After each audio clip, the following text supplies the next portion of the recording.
안녕하세요 여러분, 성공합시다. 깜깜하죠? 제가 보통 아침에 이걸 영상을 촬영을 하는데 오늘 새벽에 갈비 재러 공장을 갔다 와가지고 할 수 없이 저녁에 녹음을 하고 있는데요. 제가 목소리가 좀 피곤해서 잠겼을 거예요. 이해해 주시고요. 파이팅 하면서 가봐요.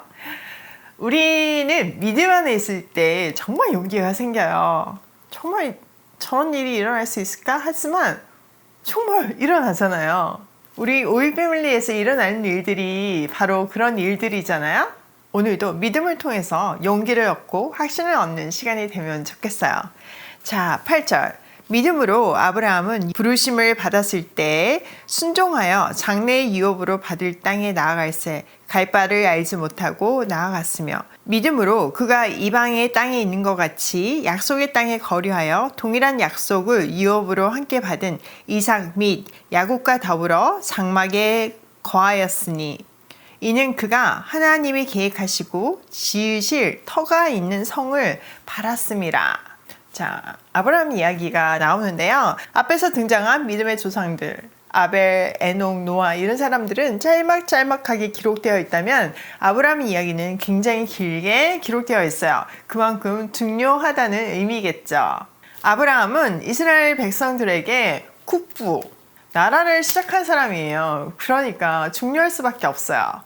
그래서 아브라함의 믿음을 들어서 그들에게 교훈을 주고 있는데요. 아브라함 이야기의 특징은요, 하나님의 부르심과 아브라함의 믿음의 반응이에요. 또 하나님의 부르심에는요, 집을 떠나라는 명령과 새로운 땅을 주실 거라는 약속이 함께 들어있어요. 그러니 아브라함의 응답에는 순종과 믿음을 다 포함하고 있는 거죠. 아브라함은 보이지 않는 목적지를 향해서 길을 떠남으로 믿음을 보여주었어요. 그 목적지는 유업으로 받을 땅인데 보통 유업은 부모로부터 받는 거잖아요. 그런데 아브라함이 받을 땅은요, 본 적이 없는 곳이었어요. 오직 소망을 가지고 가야 하는 곳이었죠. 마치 우리가 하나님 나라를 본 적이 없지만 그곳을 향해서 나아가는 것처럼요. 그는 하나님 나라를 이어받을 상속자였지만 이 땅에서 나그네처럼 살았어요. 같은 약속을 물려받을 이삭과 야곱과 함께요. 자, 11절. 믿음으로 사라 자신도 나이가 많아 단산을 하였으나 잉태할 수 있는 힘을 얻었으니 이는 약속하신 이를 미쁘신 줄 알았음이라. 이러므로 죽은 자와 같은 한 사람으로 말미암아 하늘의 허다한 별과 또 해변의 우수한 모래와 같이 많은 후손이 생육하였느니라. 사라는 이미 생리가 끊겨서 출산을 할 수 없는 몸이었어요. 그런데 믿음으로 임신할 수 있는 능력을 얻었죠. 그렇게 할 수 있었던 거는 그가 약속하신 분을 신실하게 생각했기 때문이라고 기록하고 있는데요. 그 결과 죽은 것 같은 몸에서 많은 자손이 태어나게 되었대요. 그런데 우리가 이까지 읽고 나면 뭔가 마음이 불편하죠. 왜냐하면 창세기의 내용과 다르기 때문이에요. 사라는 사실 하나님의 약속을 믿지 않았어요. 그래서 막 웃었잖아요. 그런데 하나님은 그 믿음 없는 웃음을 진짜 웃음으로 바꿔주셨어요. 웃음의 아들이라는 의미의 이삭을 낳았기 때문이죠. 그런데 중요한 것은요, 히브리서 기자는요, 사라가 믿음으로 그 약속을 받았다고 기록하고 있어요. 이것을 통해 믿음은 우리에게 근거가 있는 것이 아니라 하나님의 우리를 향하신 성실함과 사랑과 진실함이 긴 시간 동안 우리를 다듬으시고 설득하심으로 맺어진 열매라는 사실을 알 수 있어요. 하나님의 아주 오랜 기다림의 열매가 우리의 믿음이죠. 자, 13절. 이 사람들은 다 믿음을 따라 죽었으며 약속을 받지 못하였으되 그것들을 멀리서 보고 환영하며 또 땅에서는 외국인과 나그네임을 증언하였으니 그들이 본향 찾는 자임을 나타냄이라. 그들이 나온 바 본향을 생각하였더라면 돌아갈 기회가 있었으려니와 그들이 이제는 더 나은 본향을 사모하니 곧 하늘에 있는 것이라. 이름으로 하나님이 그들의 하나님이라 일컬음을 받으심을 부끄러워하지 아니하시고 그들을 위하여 한 성을 예비하셨느니라. 히브리서 기자는요, 지금 이 편지를 받고 있는 그 히브리인들, 유대인들의 조상들이 약속을 받지 못하고 죽었다고 말하고 있어요. 그러나 그들은요, 멀리서 바라보며 그 목적지를 확신했기 때문에 믿음으로 살 수 있었대요. 그들은 이 땅에서 나그네 신세였죠. 이것은 믿음의 사람들의 특징이에요. 왜냐하면 여러분, 우리의 시민권은 어디 있나요? 네, 맞아요. 하늘에 있어요. 그러니 이 땅에서는 외국인이고 나그네일 수밖에 없어요. 그들은 더 좋은 곳, 하늘의 고향을 사모했기 때문에 기회가 있어도 돌아갈 생각을 하지 않았어요. 그래서 하나님은요, 비록 땅에서는 나그네라고 비난하거나 비웃음을 당하거나 무시를 당하는 그들의 하나님이 되기를 부끄러워하지 않으신대요. 그리고 그들을 위한 한 도성을 마련해 두셨대요. 그들에게 이 준비된 도성, 하늘을 향한 소망은 인내의 기초가 되었어요. 자, 이어지는 17절에서 22절까지는요, 아브라함의 첫 3대를 언급하고 있어요. 바로 이삭, 야곱, 요셉이지요. 자, 먼저 이삭을 한번 살펴볼게요. 17절, 아브라함은 시험을 받을 때 믿음으로 이삭을 드렸으니 그는 약속들을 받은 자로 돼 그 외아들을 드렸느니라. 그에게 이미 말씀하시기를 내 자손이라 칭할 자는 이삭으로 말미암으리라 하셨으니 그가 하나님이 능히 이삭을 죽은 자 가운데서 다시 살리실 줄로 생각한지라.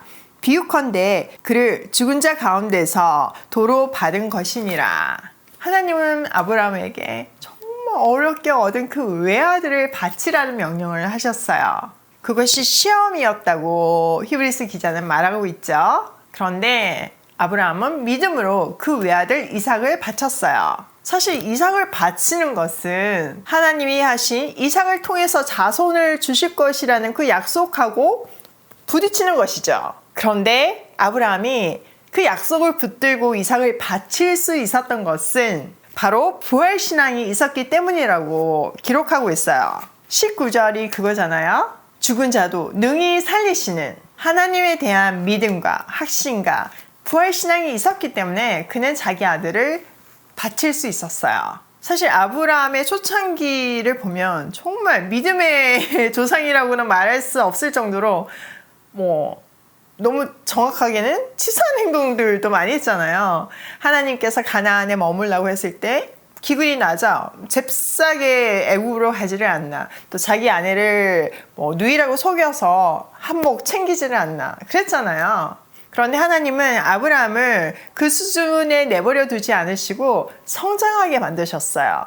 그리고 결정적으로 죽은 몸 같은 몸에서 이삭이 태어나는 것을 경험하게 함으로써 그의 믿음이 확고해지게 하셨죠.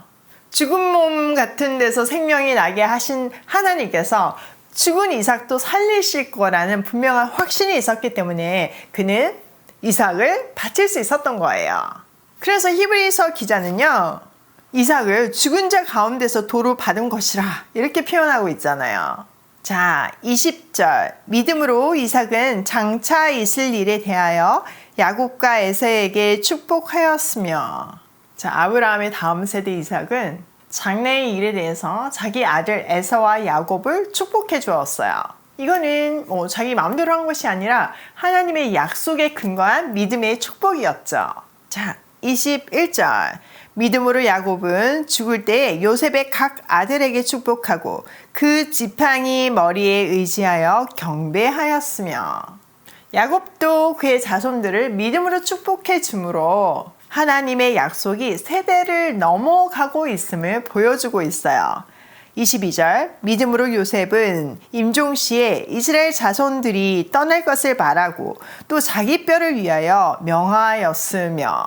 요셉은 애굽의 총리가 되었지만 믿음으로 출애굽을 확신했어요. 그래서 그들이 출애굽할 때 자기 뼈를 가나안 땅으로, 약속의 땅으로 옮겨줄 것을 지시했죠. 이것은요, 믿는 자들의 최종 안식이 하나님이 약속한 곳에서 이루어질 것이라는 소망을 확인시켜주고 있어요.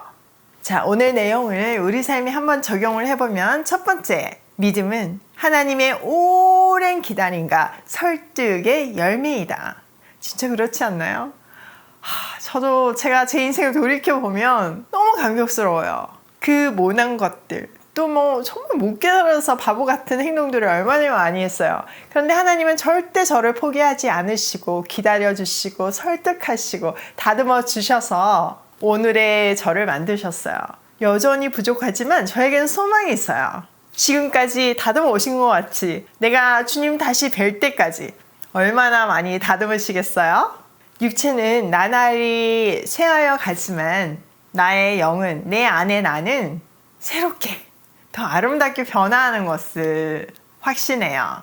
두 번째, 약속 위에 세워진 믿음은 용기와 담대함을 준다. 하나님 만나고 한국으로 돌아왔을 때 하나님은 저에게 비즈니스를 다시 시작하라는 마음을 주시며 이사야 43장 19절 말씀을 주셨어요. 바로 광야의 길을 내시고 사막의 강을 내신다는 약속이었죠. 그 약속 위에 저는 하나님을 경험해가면서 매일 말씀을 연구하면서 믿음이 쌓아져 갔어요. 그 믿음은 저에게 아무리 넘어져도 다시 일어날 수 있는 용기와 또 담대함을 주더라고요. 그리고 앞으로도 너무 기대돼요. 하나님께서 우리 가정에게 북한을 살리라는 사명을 주셨는데 오이 패밀리가 진행되는 것을 보면서 또 오이 마켓이라는 식품 회사가 구체적으로 생기는 것을 보면서 진짜 그 북한의 고아들을 먹일 날이 오겠구나.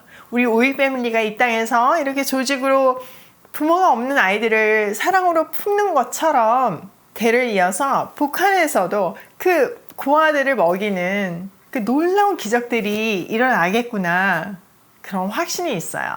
그 확신 때문에 저는 날마다 최선을 다하고 좌절하고 싶은 순간 속에서도 용기와 담대함으로 다시 일어나고 있죠. 세 번째, 하나님이 약속한 곳이 최종 안식지이다. 여러분, 우리는 이 땅에서 안식할 수 없어요. 우리 시민권은 하늘에 있기 때문에 우리는 나그네이고 외국인이에요. 약속하신 하늘 도성과 하늘나라 유업이 있음을 기억하며 하루하루 최선을 다해야겠죠. 오늘도 약속 위에 세워진 믿음으로 용기와 담대함을 장착하고 고고싱해요.